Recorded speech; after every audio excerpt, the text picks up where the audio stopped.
My Man Jeeves by P.G. Wodehouse. 5. Helping Freddie. I don't want to bore you, don't you know, and all that sort of rot, but I must tell you about dear old Freddie Meadows. I'm not a flyer at literary style and all that, but I'll get some writer chappie to give the thing a wash and a brush up when I've finished, and that'll be all right.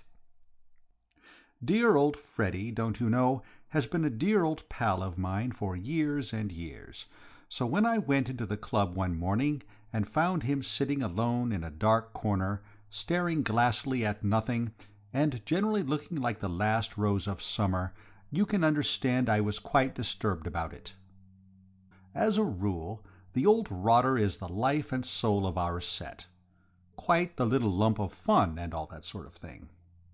Jimmy Pinkerton was with me at the time. Jimmy's a fellow who writes plays, a deuced brainy sort of fellow, and between us we set to work to question the poor pop-eyed chappie until we finally got at what the matter was. As we might have guessed, it was a girl. He had had a quarrel with Angela West, the girl he was engaged to, and she had broken off the engagement. What the row had been about he didn't say, but apparently she was pretty well fed up. She wouldn't let him come near her, refused to talk on the phone, and sent back his letters unopened. I was sorry for poor old Freddie. I knew what it felt like. I was once in love myself with a girl called Elizabeth Shoolbred, and the fact that she couldn't stand me at any price will be recorded in my autobiography. I knew the thing for Freddie. "Change of scene is what you want, old scout," I said. "Come with me to Marvis Bay. I've taken a cottage there. Jimmy's coming down on the 24th. We'll be a cozy party." "He's absolutely right," said Jimmy. "Change of scene's the thing. I knew a man. Girl refused him. Man went abroad. 2 months later, girl wired him. Come back, Muriel. Man started to write out a reply. Suddenly found that he couldn't remember the girl's surname, so never answered at all." But Freddie wouldn't be comforted. He just went on looking as if he had swallowed his last sixpence. However, I got him to promise to come to Marvis Bay with me. He said he might as well be there as anywhere. Do you know Marvis Bay? It's in Dorsetshire. It isn't what you'd call a fiercely exciting spot, but it has its good points. You spend the day there bathing and sitting on the sands, and in the evening you stroll out on the shore with the gnats. At 9 o'clock you rub ointment on the wounds and go to bed. It seemed to suit poor old Freddie. Once the moon was up and the breeze sighing in the trees, you couldn't drag him from that beach with a rope. He became quite a popular pet with the gnats. They'd hang round waiting for him to come out, and would give perfectly good strollers the miss in baulk just so as to be in good condition for him. Yes, it was a peaceful sort of life, but by the end of the first week I began to wish that Jimmy Pinkerton had arranged to come down earlier, for as a companion Freddie, poor old chap, wasn't anything to write home to Mother about. When he wasn't chewing a pipe and scowling at the carpet, he was sitting at the piano, playing The Rosary with one finger. He couldn't play anything except The Rosary, and he couldn't play much of that. Somewhere around the third bar a fuse would blow out and he'd have to start all over again. He was playing it as usual one morning when I came in from bathing. "Reggie," he said in a hollow voice, looking up, "I've seen her." "Seen her?" I said. "What? Miss West?" "I was down at the post office, getting the letters, and we met in the doorway. She cut me." He started playing The Rosary again, and side-slipped in the second bar. "Reggie," he said, "you ought never to have brought me here. I must go away." "Go away?" I said. "Don't talk such rot. This is the best thing that could have happened. This is where you come out strong." "She cut me." "Never mind. Be a sportsman. Have another dash at her." "She looked clean through me." "Of course she did. But don't mind that. Put this in my hands. I'll see you through. Now what you want," I said, "is to place her under some obligation to you. What you want is to get her timidly thanking you. What you want, but what's she going to thank me timidly for?" I thought for a moment. "Look out for a chance and save her from drowning," I said. "I can't swim," said Freddie. That was Freddie all over, don't you know. A dear old chap in 1,000 ways, but no help to a fellow, if you know what I mean. He cranked up the piano once more, and I sprinted for the open. I strolled out onto the sands and began to think this thing over. There was no doubt that the brainwork had to be done by me. Dear old Freddie had his strong qualities. He was top hole at polo, and in happier days I've heard him give an imitation of cats fighting in a backyard that would have surprised you. But apart from that, he wasn't a man of enterprise. Well, don't you know, I was rounding some rocks, with my brain whirring like a dynamo, when I caught sight of a blue dress, and, by Jove, it was the girl. I had never met her, but Freddie had 16 photographs of her sprinkled round his bedroom, and I knew I couldn't be mistaken. She was sitting on the sand, helping a small, fat child build a castle. On a chair close by was an elderly lady reading a novel. I heard the girl call her aunt. So, doing the Sherlock Holmes business, I deduced that the fat child was her cousin. It struck me that if Freddie had been there, he would probably have tried to work up some sentiment about the kid on the strength of it. Personally, I couldn't manage it. I don't think I ever saw a child who made me feel less sentimental. He was one of those round, bulging kids. After he had finished the castle, he seemed to get bored with life and began to whimper. The girl took him off to where a fellow was selling sweets at a stall, and I walked on. Now, fellows, if you ask them, will tell you that I'm a chump. Well, I don't mind. I admit it. I am a chump. All the Peppers have been chumps. But what I do say is that every now and then, when you least expect it, I get a pretty hot brainwave, and that's what happened now. I doubt if the idea that had come to me then would have occurred to a single one of any dozen of the brainiest chappies you care to name. It came to me on my return journey. I was walking back along the shore when I saw the fat kid meditatively smacking a jellyfish with a spade. The girl wasn't with him. In fact, there didn't seem to be anyone in sight. I was just going to pass on when I got the brainwave. I thought the whole thing out in a flash, don't you know. From what I had seen of the two, the girl was evidently fond of this kid. And anyhow, he was her cousin, so what I said to myself was this. If I kidnap this young heavyweight for the moment, and if, when the girl has got frightfully anxious about where he can have got to, dear old Freddie suddenly appears leading the infant by the hand and telling a story to the effect that he has found him wandering at large about the country and practically saved his life, why, the girl's gratitude is bound to make her chuck hostilities and be friends again. So I gathered in the kid and made off with him. All the way home I pictured that scene of reconciliation. I could see it so vividly, don't you know, that by George it gave me quite a choky feeling in my throat. Freddie, dear old chap, was rather slow at getting on to the fine points of the idea. When I appeared, carrying the kid, and dumped him down in our sitting-room, he didn't absolutely effervesce with joy, if you know what I mean. The kid had started to bellow by this time, and poor old Freddie seemed to find it rather trying. "Stop it," he said. "Do you think nobody's got any troubles except you? What the deuce is all this, Reggie?" The kid came back at him with a yell that made the window rattle. I raced to the kitchen and fetched a jar of honey. It was the right stuff. The kid stopped bellowing and began to smear his face with the stuff. "Well," said Freddie, when silence had set in. I explained the idea. After a while it began to strike him. "You are not such a fool as you look sometimes, Reggie," he said handsomely. "I'm bound to say this seems pretty good." Then he disentangled the kid from the honey jar and took him out, to scour the beach for Angela. I don't know when I've felt so happy. I was so fond of dear old Freddie that to know that he was soon going to be his old bright self again made me feel as if somebody had left me about £1,000,000. I was leaning back in a chair on the veranda, smoking peacefully, when down the road I saw the old boy returning, and, by George, the kid was still with him.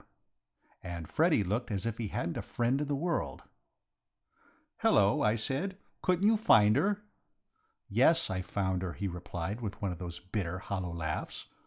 "Well, then—" Freddie sank into a chair and groaned. "This isn't her cousin, you idiot," he said. "He's no relation at all. He's just a kid she happened to meet on the beach. She had never seen him before in her life." "What? Who is he, then?" "I don't know. Oh, Lord, I've had a time. Thank goodness you'll probably spend the next few years of your life at Dartmoor for kidnapping. That's my only consolation.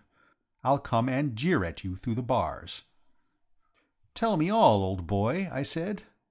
It took him a good long time to tell the story, for he broke off in the middle of nearly every sentence to call me names, but I gathered gradually what had happened. She had listened like an iceberg while he told the story he had prepared, and then, well, she didn't actually call him a liar, but she gave him to understand in a general sort of way that if he and Dr. Cook ever happened to meet and started swapping stories, it would be about the biggest duel on record. And then he had crawled away with the kid, licked to a splinter. "And mind, this is your affair," he concluded. "I'm not mixed up in it at all. If you want to escape your sentence, you better go and find the kid's parents and return him before the police come for you." By Jove, you know, till I started to tramp the place with this infernal kid, I never had a notion it would have been so deuced difficult to restore a child to its anxious parents. It's a mystery to me how kidnappers ever get caught. I searched Marvis Bay like a bloodhound, but nobody came forward to claim the infant. You'd have thought, from the lack of interest in him, that he was stopping there all by himself in a cottage of his own. It wasn't till, by an inspiration, I thought to ask the sweet stall man that I'd found out his name was Medwin, and that his parents lived at a place called Ocean Rest, in Beach Road. I shot off there like an arrow and knocked at the door. Nobody answered. I knocked again. I could hear movement inside, but nobody came. I was just going to get to work on that knocker in such a way that the idea would filter through into these people's heads that I wasn't standing there just for the fun of the thing, when a voice from somewhere above shouted, "Hi!" I looked up and saw a round pink face, with grey whiskers east and west of it, staring down from an upper window. "Hi!" it shouted again. "What the deuce do you mean by hi?" I said. "You can't come in," said the face. "Hello, is that Toodles?" "My name is not Toodles, and I don't want to come in," I said. "Are you Mr. Medwin? I've brought back your son." "I see him." "Peep-o, Toodles, Dada can see you." The voice disappeared with a jerk. I could hear voices. The face reappeared. "Hi!" I churned the gravel madly. "Do you live here?" said the face. "I'm staying here for a few weeks." "What's your name?" "Pepper, but—" "Pepper? Any relation to Edward Pepper, the colliery owner?" "My uncle. But I used to know him well. Dear old Edward Pepper. I wish I was with him now." "I wish you were," I said. He beamed down at me. "This is most fortunate," he said. "We were wondering what we were to do with Toodles. You see, we have the mumps here. My daughter Boodles has just developed mumps. Toodles must not be exposed to the risk of infection. We could not think what we were to do with him. It was most fortunate your finding him. He strayed from his nurse. I would hesitate to trust him to the care of a stranger, but you are different. Any nephew of Edward Pepper's has my implicit confidence. You must take Toodles to your house. It will be an ideal arrangement. I have written to my brother in London to come and fetch him. He may be here in a few days." "May?" "He is a busy man, of course, but he should certainly be here within a week. Till then Toodles can stop with you. It's an excellent plan. Very obliged to you. Your wife will like Toodles." "I haven't got a wife," I yelled, but the window had closed with a bang, as if the man with the whiskers had found a germ trying to escape, don't you know, and had headed it off just in time. I breathed a deep breath and wiped my forehead. The window flew up again. "Hi!" A package weighing about a ton hit me on the head and burst like a bomb. "Did you catch it?" said the face, reappearing. "Dear me, you missed it. Never mind, you can get it at the grocer's.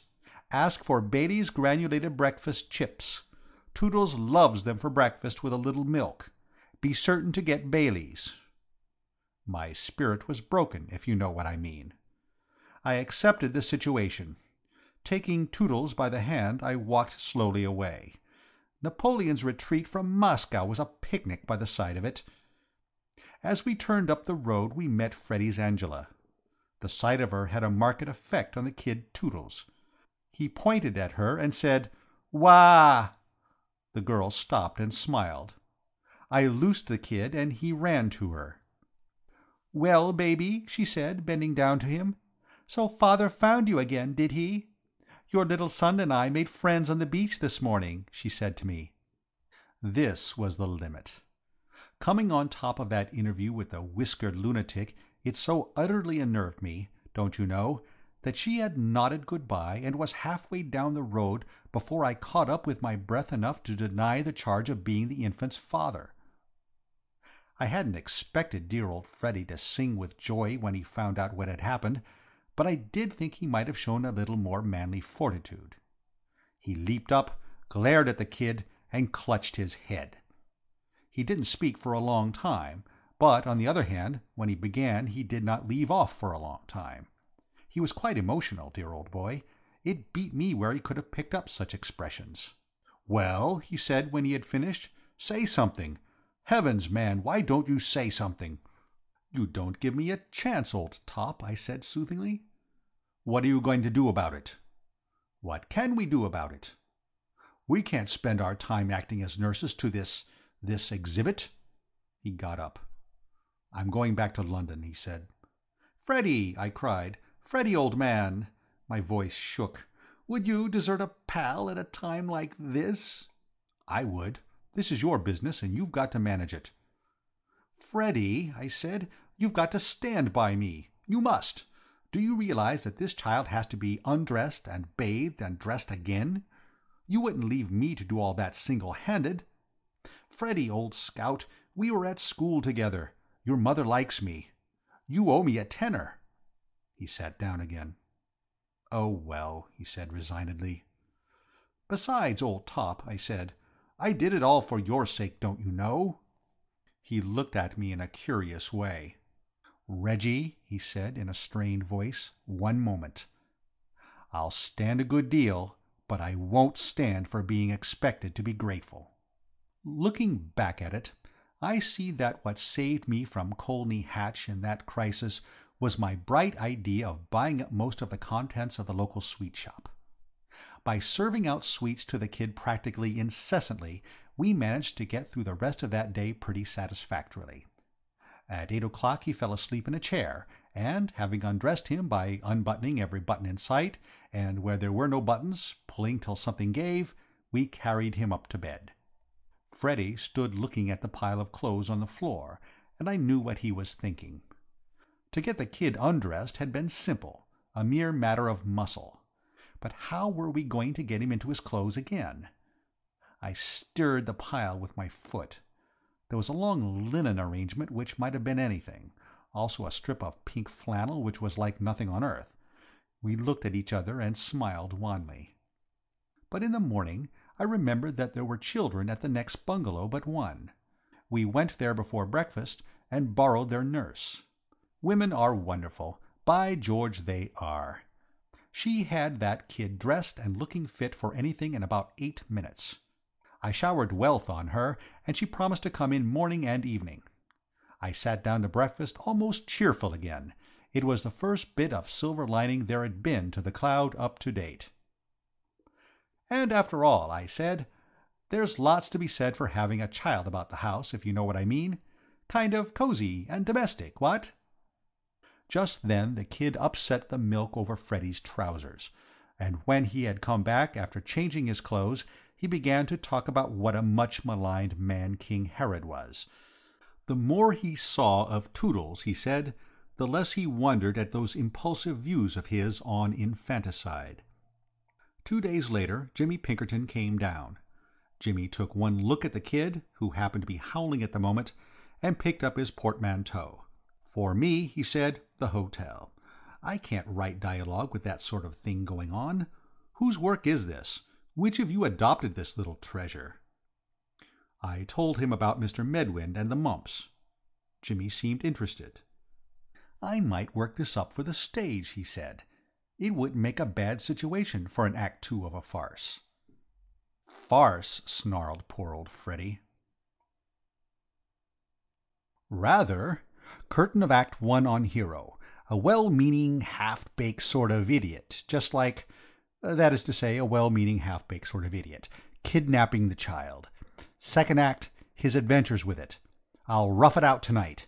Come along and show me to the hotel, Reggie. As we went, I told him the rest of the story, the Angela part. He laid down his portmanteau and looked at me like an owl through his glasses. What? He said. Why, hang it, this is a play ready-made. It's the old tiny hand business. Always safe stuff. Parted lovers, lisping child, reconciliation over the little cradle. It's big. Child, center. Girl, left center. Freddie, upstage by the piano. Can Freddie play the piano? He can play a little of the rosary with one finger. Jimmy shook his head. No, we shall have to cut out the soft music. But the rest's all right. Look here. He squatted in the sand. This stone is the girl. This bit of seaweed's the child. This nutshell is Freddie. Dialogue leading up to child's line. Child speaks like, "Beautiful lady, does you love Dada?" Business of outstretched hands. Hold picture for a moment. Freddie crosses left, takes girl's hand. Business of swallowing lump in throat. Then big speech. Ah, Marie, or whatever her name is. Jane, Agnes, Angela? Very well. Ah, Angela, has not this gone on too long? A little child rebukes us, Angela, and so on. Freddie must work up his own part. I'm just giving you the general outline. We must get a good line for the child. Boofer lady, does oo love Dada isn't definite enough. We want something more, kiss Freddie. That's it. Short, crisp, and has the punch. But, Jimmy, old top, I said, the only objection is, don't you know, that there's no way of getting the girl to the cottage. She cuts Freddie. She wouldn't come within a mile of him. Jimmy frowned. That's awkward, he said. Well, we shall have to make it an exterior set instead of an interior. We can easily corner her on the beach somewhere when we're ready. Meanwhile, we must get the kid letter perfect. First rehearsal for lines and business 11 sharp tomorrow. Poor old Freddie was in such a gloomy state of mind that we decided not to tell him the idea till we had finished coaching the kid. He wasn't in the mood to have a thing like that hanging over him. So we concentrated on Toodles.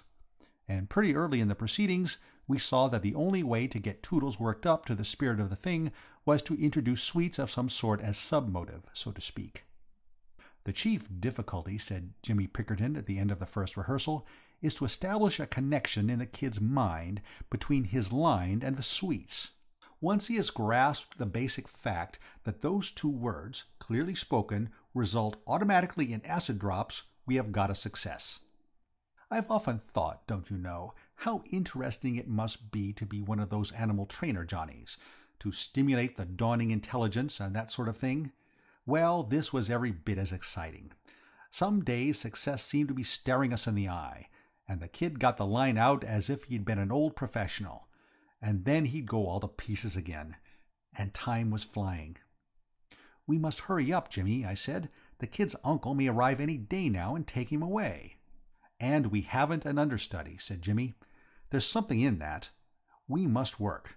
My goodness, that kid's a bad study. I have known deaf-mutes who have learned the part quicker. I will say this for the kid, though. He was a trier. Failure didn't discourage him. Whenever there was any kind of sweet near, he had a dash at his line, and kept on saying something till he got what he was after. His only fault was his uncertainty. Personally, I would have been prepared to risk it, and start the performance at the first opportunity. But Jimmy said no. "We're not nearly ready," said Jimmy. "Today, for instance, he said kick Freddie. That's not going to win any girl's heart, and she might do it, too.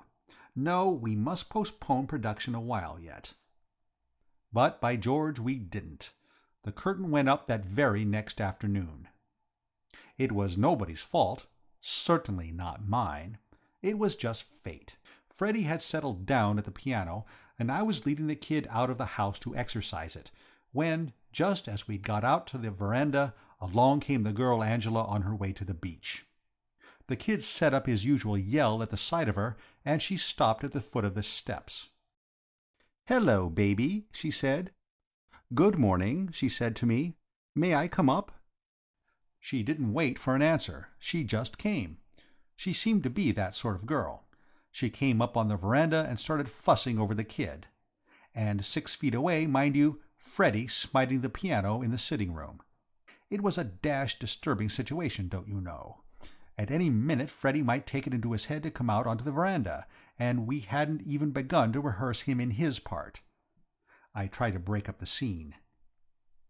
"We were just going down to the beach," I said. "Yes," said the girl. She listened for a moment. "So you're having your piano tuned?" she said. "My aunt has been trying to find a tuner for hours. Do you mind if I go in and tell this man to come on to us when he's finished here?" Not yet," I said. "Not yet, if you don't mind. He can't bear to be disturbed when he's working. It's the artistic temperament. I'll tell him later." "Very well," she said, getting up to go. "Ask him to come to Pine Bungalow. West is the surname. Oh, he seems to have stopped. I suppose he'll be out in a minute now. I'll wait." "Don't you think— shouldn't we be going to the beach?" I said. She had started talking to the kid and didn't hear. She was feeling in her pocket for something. "The beach," I babbled. "See what I've brought for you, baby?" she said, and by George, don't you know, she held up in front of the kid's bulging eyes a chunk of toffee the size of the automobile club. That finished it. We had just been having a long rehearsal, and the kid was all worked up in his part. He got it right the first time. "Kiss Freddie!" he shouted. And the front door opened and Freddie came out onto the veranda for all the world as if he had been taking a cue. He looked at the girl, and the girl looked at him. I looked at the ground, and the kid looked at the toffee. "Kiss Freddie!" he yelled. "Kiss Freddie!" The girl was still holding up the toffee, and the kid did what Jimmy Pinkerton would have called business of outstretched hands towards it. "Kiss Freddie!" he shrieked. "What does this mean?" said the girl, turning to me. "You'd better give it to him, don't you know," I said. "He'll go on till you do." She gave the kid his toffee, and he subsided. Poor old Freddie still stood there, gaping, without a word. "What does it mean?" said the girl again. Her face was pink, and her eyes were sparkling in that sort of way, don't you know, that makes a fellow feel as if he hadn't any bones in him, if you know what I mean. Did you ever tread on your partner's dress at a dance and tear it, and see her smile at you like an angel and say, "Please don't apologize, it's nothing," and then suddenly meet her clear blue eyes and feel as if you had stepped on the teeth of a rake and had the handle jump up and hit you in the face? Well, that's how Freddie's Angela looked. "Well," she said, and her teeth gave a little click. I gulped. Then I said it was nothing. Then I said it was nothing much. Then I said, "Oh, well, it was this way," and after a few brief remarks about Jimmy Pinkerton, I told her all about it. And all the while idiot Freddie stood there gaping without a word. And the girl didn't speak either. She just stood listening. And then she began to laugh. I never heard a girl laugh so much. She leaned against the side of the veranda and shrieked. And all the while Freddie, the world's champion chump, stood there saying nothing. Well, I sidled towards the steps. I had said all I had to say, and it seemed to me that about here the stage direction exit was written in my part. I gave poor old Freddie up in despair. If only he had said a word, it might have been all right. but there he stood, speechless. What can a fellow do with a fellow like that? Just out of sight of the house I met Jimmy Pinkerton. "Hello, Reggie," he said. "I was just coming to you. Where's the kid? We must have a big rehearsal today." "No good," I said sadly. "It's all over. The thing's finished. Poor dear old Freddie has made an ass of himself and killed the whole show." "Tell me," said Jimmy. I told him. "Fluffed his lines, did he?" said Jimmy, nodding thoughtfully. "It's always the way with these amateurs. We must go back at once. Things look bad, but it may not be too late," he said as we started. "Even now a few well-chosen words from a man of the world and—" "Great Scott!" I cried. "Look!" In front of the cottage stood 6 children, a nurse, and the fellow from the grocer's, staring. From the windows of the houses opposite projected about 400 heads of both sexes staring. Down the road came galloping 5 more children, a dog, 3 men, and a boy, about to stare. And on our porch, as unconscious of the spectators as if they had been alone in the Sahara, stood Freddie and Angela, clasped in each other's arms. Dear old Freddie may have been fluffy in his lines, but, by George, his business had certainly gone with a bang. End of Helping Freddie.